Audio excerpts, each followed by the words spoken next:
Actually जों बहुत दुखु नांदों जोंनि गेजेरनिफ्राय सासे जोबोद मोजां हारिमु सिबियारि समाज सिबियारि बिथां सासे रुंसारि जालांदों। बिथांनि मुङानो जाबाय गपाल स्वर्गियारि। बिथाङा जोंनिफ्राय दिनै आनज्रायलांबाय। बिथाङा सासे जोबोद मोजां दामगिरिमोन, मिउजिशियानमोन। बिथाङा मादालबो जोबोद मोजाङै दामोमोन, खामखौ जोबोद मोजां दामो आरो बायदिसिना दामजुफोरखौ बिथाङा मोजां दामोमोन।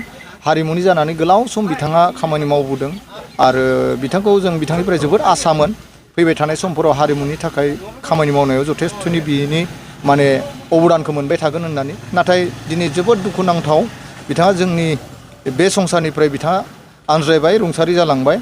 आं बिथांनि जिउमाया जाहाथे सोरगोआव आलो गोजोन जायगा मोनहैथों बेखौ मिजिंथिदों। आं सासे हारिमु सिबियारि हिसाबै आं भेरगाव जिल्ला बिसानि सासे गाहाय नेहाथारि आरो लोगोसे आङो मिरुनिबो सासे नेहाथारि जानानै बिथांनि रुंसारि जानायखौ आं दुखु फोरमायदों आरो जाहाथे बिथांनि जिउमाया सोरगोआव आलो गोजोन जायगा मोनहैयो आरो बिथांनि जिखिना मावना गालांनाय जोंनि गावनि हारिनिल' नङा हारिमु बिथिङाव जेसेबांखिनि खामानि मावनानै गालांबाय बिथांखौ जों अरायबो गोजोरै लाखिनो नाजागोन।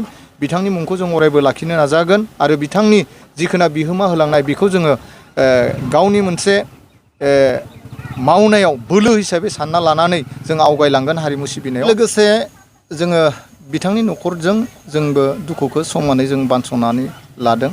न'खरा जेसेबांखिनि दुखु नांदों आरो जोंबो बिनि समाननो जोंबो दुखु नांदों जाहाथे न'खरा माबा मोनसे बिनि रुंसारि जानायनि मुङाव सोरखारनिफ्राय माबा मोनसे अनसुंथाइ मोनो, माबाफोर सोलिना जालांनायनि सुबिदा मोनो आं बेखौबो मिजिंथिदों। आं आरो गोबां बुंनो गोनां दं होननानै आं सानाखै। बिथांनि जिउमायाल' अरायबो सोरगोआव जायगा मोनथों आं बेखौ मिजिंथिबाय। क'क्राझार सहरनि रायजो राजाफोरनि थाखाय गोजोनथाव खौरां। बिटिआरनि गाहाय राजथावनि क'क्राझार सहरनि जेडि र'डजों नांजाबनाय सुदेमपुरी गांजेमा बाजाराव थानाय आइ आफा मेड लाइफ बिएम हस्पिटालाव रोंगौथि गोनां डक्टर आरो नार्स स्टाफफोरनि गेजेरजों गथ'साफोरनि बेरामजों लोगोसे जायखिजाया बेरामिफोरनि थाखाय होगासिनो दं मोजां फाहामथाय।